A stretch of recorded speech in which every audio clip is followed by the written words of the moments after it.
السلام علیکم dear viewers, آپ دیکھ رہے ہیں دی نیشن گائیڈر اور میں ہوں کاشف نعیم۔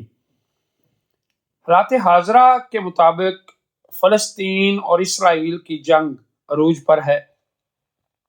حماس پہ در پہ حملے کر رہا ہے ان کے ٹھکانوں پر، اور اسرائیل امریکہ کی مدد سے فلسطین کی آبادی، فلسطین کے معصوم بچوں، عورتوں اور ان کے گھروں کو صفحہ ہستی سے مٹانے کے در پہ ہے۔ دنیا کے ان حالات میں ہم نے پہلے چند ویڈیوز بنائیں جس کے اندر ہم نے بتایا کہ یہ جو مسئلہ ہے بیت المقدس کا، اس میں یہ تین مذہب کی کیا لڑائی ہے اور یہ تین مذہب چاہتے کیا ہیں، پھر بیت المقدس پہ اصل حق کس کا ہے، پھر مسلمانوں نے کب کب کیسے کیسے بیت المقدس کو فتح کیا اور کیسے ان سے واپس لیا گیا۔ اس ساری تاریخ میں ہم نے بہت سے اور بھی اندر چھپے ہوئے رازوں کو جاننے کی کوشش کی، جس کے اندر ہم نے دیوار گریا، ہیکل سلیمانی اور بیت المقدس، مسجد اقصی اور بیت المقدس مسجد اقصی کے احاطے میں تعمیر گرجا کے بارے میں بات کی۔ اپنی آج کی اس ویڈیو میں ہم بات کرنے جا رہے ہیں دجالی فتنے کے متعلق۔ ہم بات کرنے جا رہے ہیں دجال کے بارے میں کہ دجال کون ہے اور کون سے صحابی تھے جنہوں نے دجال کو دیکھا تھا، کیا وہ صحابی بعد میں مسلمان ہو گئے تھے۔ اپنی اس ویڈیو میں ہم آپ کو بتائیں گے کہ دجال کس جگہ پر موجود ہے اور کس عجیب مخلوق نے صحابی رسول کی ان سے ملاقات کروائی تھی، اور دجال نے مسافروں سے کون کون سے سوال کیے تھے، نخرستان بسیان، طبرستان کے دریاؤں، زگر کے چشموں، اور کون سے نبی کے متعلق اس نے سوالات کیے تھے، اور دجال ان جزیروں سے آزاد ہو کر آخر کہاں کہاں جائے گا اور کون سے شہر ہیں جہاں وہ نہ جا سکے گا، اور دجال نے مکہ اور مدینہ کے متعلق اپنی کیا رائے بتائی تھی۔ تو میرے ویڈیو کے ساتھ جڑے رہیے گا، اور اگر ابھی تک آپ نے میرے چینل کو سبسکرائب نہیں کیا، لائک نہیں کیا، تو پلیز ضرور کیجیے گا تاکہ میری ہر اگلی ویڈیو آپ کو آسانی سے مل سکے۔ تو چلیں آغاز کرتے ہیں اپنی اس ویڈیو کا۔ جن صحابی نے دجال سے ملاقات کی تھی ان کا نام ہم بعد میں بتائیں گے، لیکن وہ لکھتے ہیں کہ ایک مرتبہ میں سمندر کے سفر پر نکلا، مسافروں کی تعداد 30 تھی اور ہم سب ایک کشتی پر سوار تھے۔ ہمارا سفر انتہائی اطمینان کے ساتھ کٹ رہا تھا کہ اچانک ہوا چلنا شروع ہو گئی اور سمندر میں طوفان آ گیا۔ اس شدید ہوا اور طوفانی لہروں کے باعث ہماری کشتی اور سمندر میں موجود دیگر کشتیاں ڈولتی جاتی۔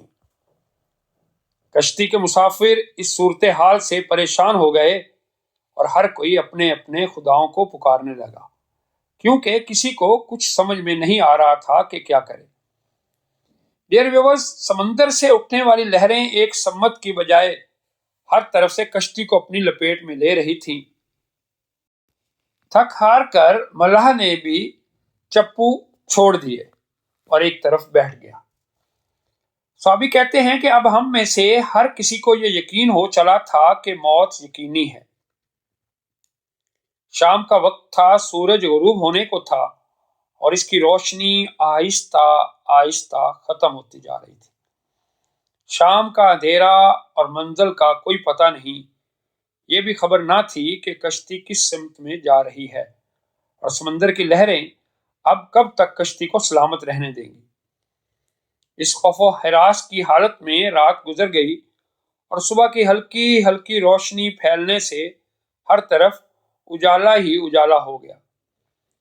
کشتی کے رات بھر کے ہچکولے کھانے کے بعد کسی کو کچھ خبر نہ تھی کہ ہم کہاں پہنچ گئے ہیں۔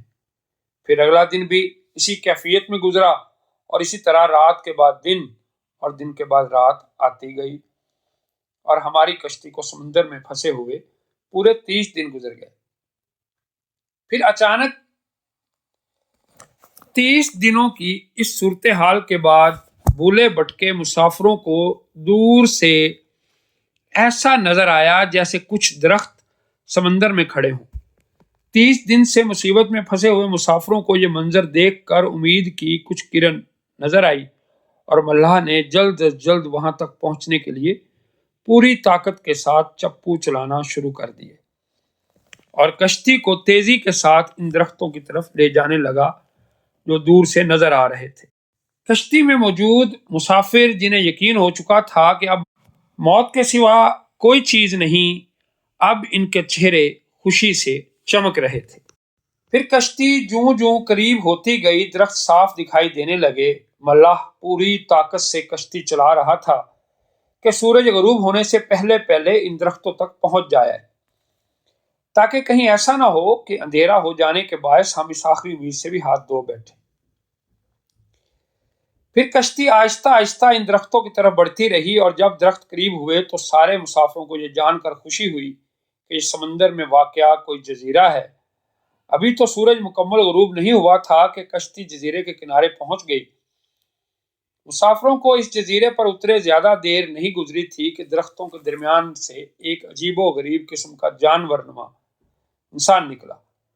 اس جانور نما انسان کے پورے جسم پر بال ہی بال تھے اور اس قدر لمبے اور گھنے تھے کہ یہ معلوم ہی نہ ہوتا تھا کہ اس جانور کا اگلا حصہ کون سا ہے اور پچھلا حصہ کون سا ہے۔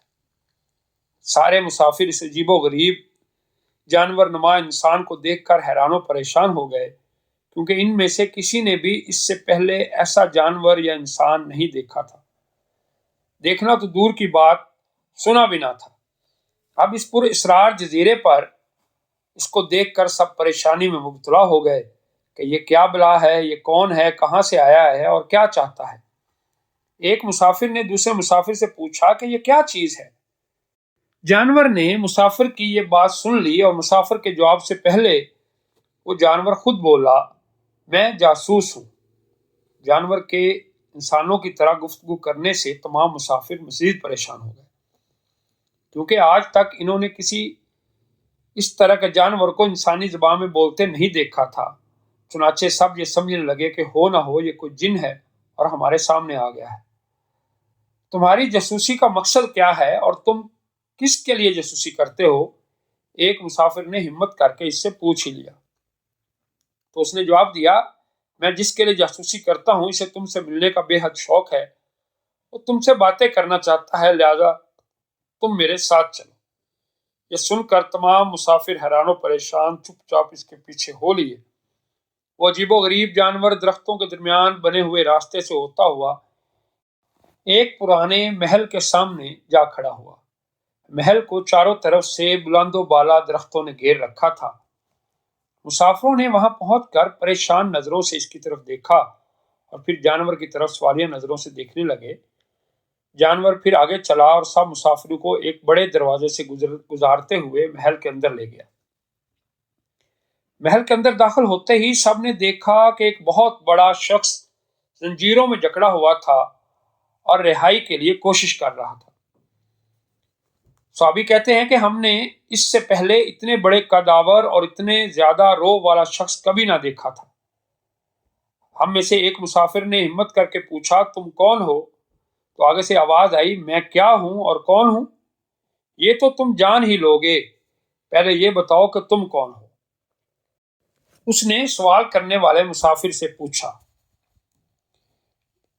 ہم عرب قبائل لخم اور جذام کے لوگ ہیں، اور ساتھ ہی اس مسافر نے اپنے ساتھ بیتی اور یہاں تک پہنچنے کی ساری داستان سنا دی۔